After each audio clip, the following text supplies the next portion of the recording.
सुनिए इस वक्त मिलनसार शब्द बिशप मसेदो के संग। भूख के द्वारा, लड़ाइयों के द्वारा आज हमारे शहर हिंसा से भरे जा रहे हैं और ये प्रोग्राम आप तक लेकर आ रहा है प्यार, शांति और आनंद के क्षण।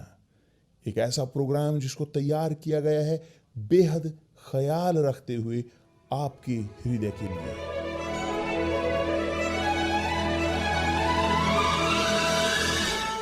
और अब आपके साथ मिलनसार शब्द बिशप मसेदो के।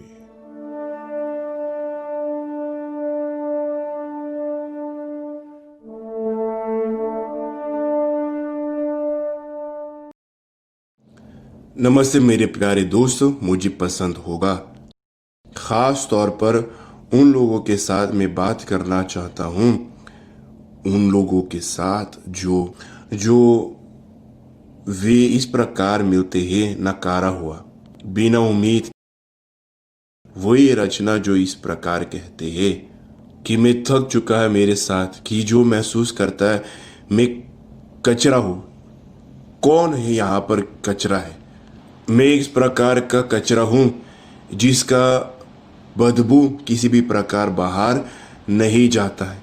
मेरी जिंदगी सिर्फ इसी प्रकार है, बिना स्वाद के, सिर्फ उदास, नकारा हुआ अकेलापन।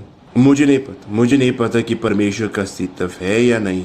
मुझे नहीं पता, आप खुद कहते हैं इस बात को, परंतु जब उसका अस्तित्व है तो वो मेरे पुकार, मेरे प्रार्थना की ओर सुनता है।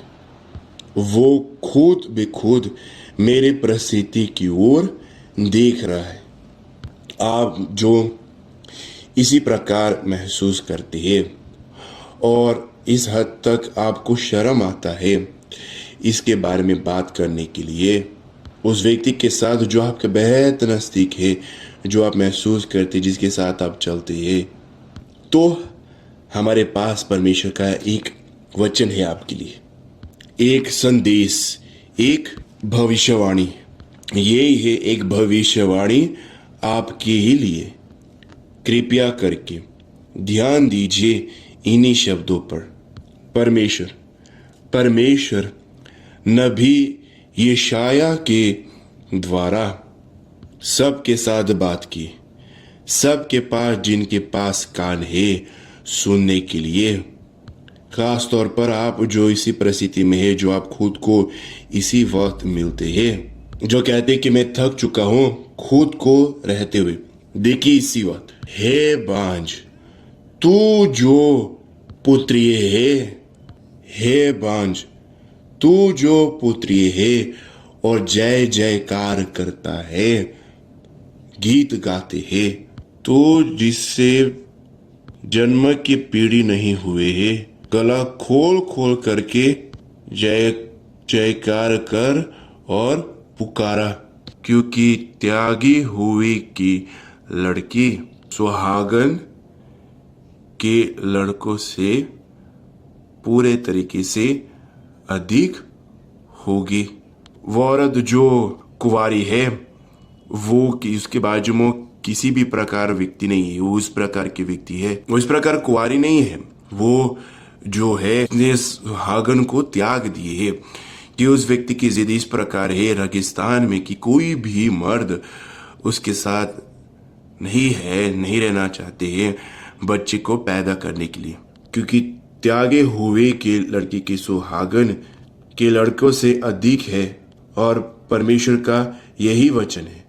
जो रेगिस्तान में रहते वो इस औरत की को इस प्रकार कहते हैं, अपने स्तंभों का स्थान छोड़ाकर और तेरे देरे के पथ लंबे किया जाए, हाथ को मत रोक, राशियों को लंबी और कुंटों को दृढ़ कर।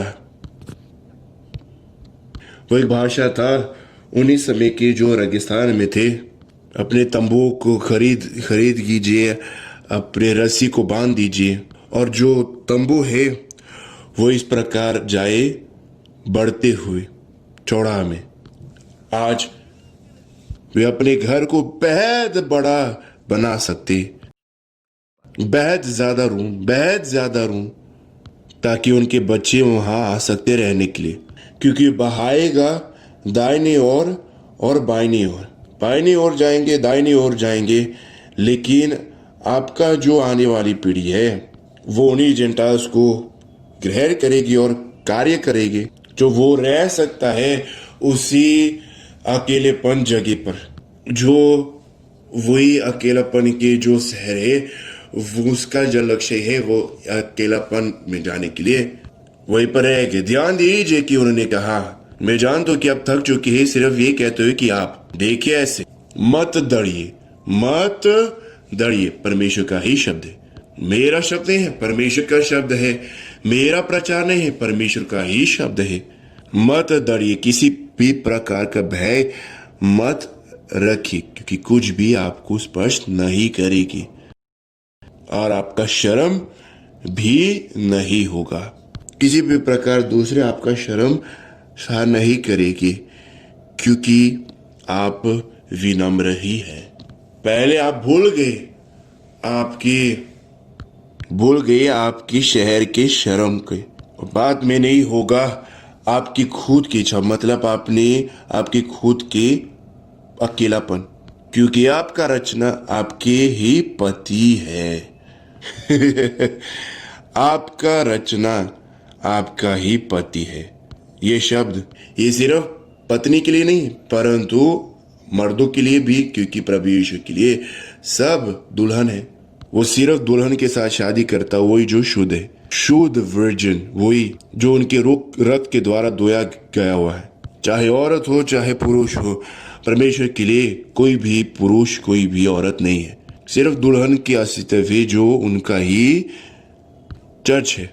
तो उन्होंने इस प्रकार कहा कि आपका रचना आपका पति ही है, आपका रचना आपके पति है। आप जानते कि परमेश्वर ने क्यों इस प्रकार कहा, आपका रचना आपके पति, क्योंकि यह किसी भी चीज का अस्तित्व नहीं है, किसी भी प्रकार का जो रिश्ता है, सोशल परिवार इतना ज्यादा इंटीम नहीं है एक पति या एक पत्नी के बीच में।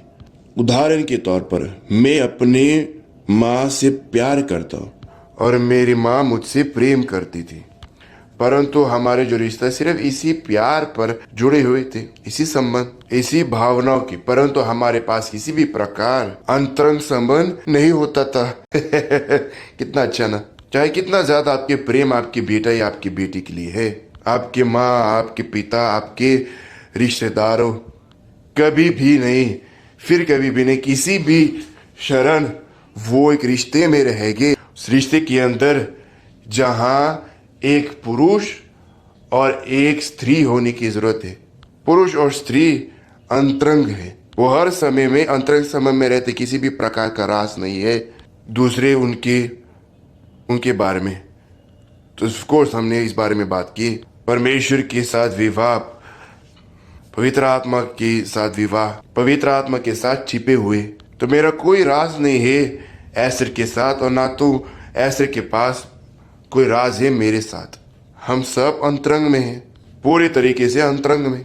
तो ये जो अंतरंग संबंध है सिर्फ वो शारीरिक नहीं है, एक अंतरंग संबंध जो आध्यात्मिक है, भावनात्मक है। उसको पता है कि कभी मैं गुस्सा होता हूँ, उसको पता कि उसको कहने की जरूरत नहीं है, जो मेरा पहले स्थान की बात है वो मेरे भावनाओं के बारे में जानते हैं, मैं उनको जानता हूँ, वो मुझे जानती है। तो हम दोनों शरीर में एक होते हैं। जिस प्रकार परमेश्वर कह रहे हैं कि आपका रचना आपके पति है, आपका संसार बनाने वाला आपका ही है, आपके अंतरंग है, आप उनके साथ एक शरीर है, उनके साथ एक ही है। प्रेरित पौलुस ने इस प्रकार कहा, प्रेरित पौलुस ने ये इस प्रकार कहा कि वे जो हर एक जो प्रभु के साथ शामिल होते हैं तो वे शरीर में एक ही हो जाते, आत्मा में एक ही होते। तो सेनाओं का जो परमेश्वर है वो आपके पति है, और इज़राइल के परिणाम है जिसका नाम है परमेश्वर सब पूरे धरती के। तो मेरे प्यारे दोस्तों, बेहद बड़ी ये बात है जो परमेश्वर आपको दे रहे। आप जो खुद को मानते हैं कि मैं इस संसार के कचरा हूं, लेकिन आपके बनाने वाले की इतना शानदार है खुद के लिए, आपके पति वो लेना चाहते हैं, हाथों में, बाजुओं में, वो अपने नजदीक लेकर जाना चाहते हैं और कहना चाहते हैं, मैं आपके पति हूँ, मैं आपके पति हूँ, मैं आपके अंतरंग हूँ, मैं आपका पार्टनर हूँ शाश्वत जीवन तक। क्योंकि जब परमेश्वर हमारे पति होते, किसी भी प्रकार का तलाक नहीं, किसी भी प्रकार का अलग होने के बात नहीं अलग होने के लिए, सिर्फ एक साथ होने के और साथ शाश्वत जीवन तक। मैं ही आपका पति हूँ। और खास तौर पर यही वो ऑब्जेक्ट है, वही कारण है, यही रविवार का मेमने का विवाह। तो आपको खुद को तैयार करने की जरूरत है, आपको अपने कपड़े को धोने की जरूरत है, आपको खुद को शुद्ध करने की जरूरत है। निर्गमन के पुस्तक में परमेश्वर ने खुद कहा, जब वो सिनाई के पर्वत पर उतरा, परमेश्वर से मूसा से कहा, वो लोगों को बताइए अपने कपड़े को धोने के लिए, अपने कपड़े को धोने के लिए। और जो पुजारी है वे खुद को पवित्र करने की जरूरत है, क्योंकि जब वे खुद पवित्र नहीं करेंगे तो मैं उनके खिलाफ आऊंगा। तो इसी अभियान में ये उत्सव जो हम रखेंगे, ये आने वाले रविवार 23 तारीख जो है, हम पूरे तरीके से शुद्ध रहेंगे, पूरे तरीके से धोया हुआ रहेंगे। आप जानते हैं उस प्रकार का जो भावना है घृणा की, वो भावनाओं का जो नफरत है, जो विचारे हैं बदला लेने के लिए, ये सब कुछ हम पीछे छोड़ेंगे। हम खुद को धोएंगे प्रभु यीशु के रक्त के द्वारा। एक स्नान, दुल्हन के स्नान जहाँ तैयार करते हैं दूल्हा के लिए। इसी रविवार ये जो आ रहा है, हम सब एक ही आत्मा में, एक ही विश्वास में, सिर्फ हृदय में नहीं, हम सब सिर्फ एक ही हृदय होंगे, हमारे परमेश्वर, हमारे पति। और इस प्रकार व्यवहार कीजिए हर एक जगह पे जहां एक चर्च स्थापित होता है, यूनिवर्सल चर्च परमेश्वर के साम्राज्य है, वहां पर एक उत्सव होगा। एक उत्सव पूरे प्लेनेट में क्या होगा? मेमने का शादी का दिन। ये जो उत्सव था पहली बार उस पेंटेकोस्टल का दिन हुआ था। सिर्फ 120 जिनके सील हुआ, जो परमेश्वर के साथ शादी हुए थे, जो परमेश्वर के साथ रिश्ते में गए, परंतु 500 से ज्यादा थे, परंतु सिर्फ 120 खुद को तैयार किए, खुद को संभाल करके रखा दुल्हा के लिए। और सभी ऊपरी कक्ष में थे, सब एक ही आत्मा में, सब एक ही विश्वास में, एक ही हृदय में, एक हृदय शुद्ध, एक हृदय जो सिर्फ क्षमा करता है, एक हृदय पूरे से मुक्त। यही विश्वास है। आने वाले रविवार को आइए इसी प्यास के साथ, इसी उम्मीद के साथ, इस विश्वास के साथ आइए, और तभी आप अपने पति को जानेंगे, क्योंकि आप खुद को रखेंगे एक महिला जो सुहाग के लिए जा रहा है। आप खुद को छोड़ेंगे इस प्रकार के महिला जो बूढ़े है, वो इस प्रकार की औरत जो बाज है। आप होगे एक नया रचना, क्योंकि आपके पति आएंगे आपको मिलने के लिए, आप उनके बाहों में लेंगे और आपको बनाएगा एक नया रचना में। तो मेरे दोस्त, ये दिन वो स्थापित हो चुका है। अपने कपड़े को तैयार कीजिए, सब कुछ तैयार कीजिए, मत भूलिए अपने अंगूठी को लेकर आने के लिए।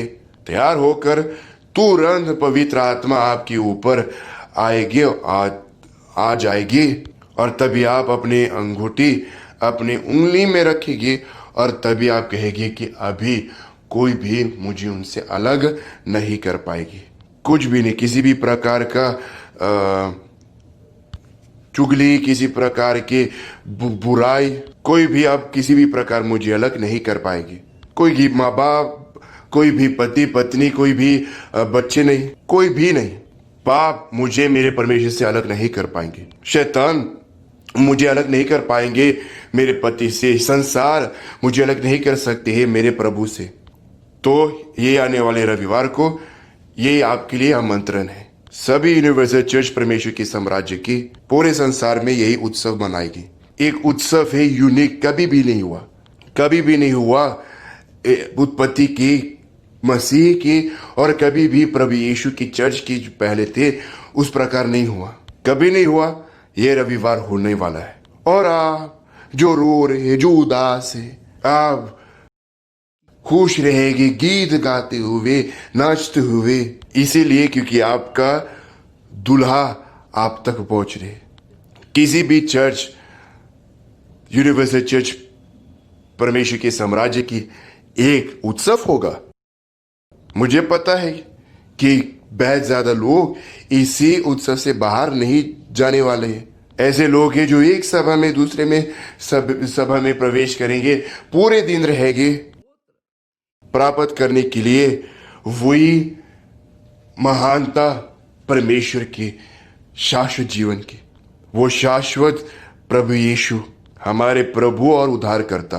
परमेश्वर आप सबका भला करे और चलते जारी रखते, नकारते हुए सभी पापों को, पीछे छोड़ते हुए सभी पापों को सब पीछे छोड़ देते हैं और हमारे विश्वास सहमत करते, स्थापित करते हैं। वो दिन, ये रविवार, वो दिन हमारे मिलन परमेश्वर के साथ।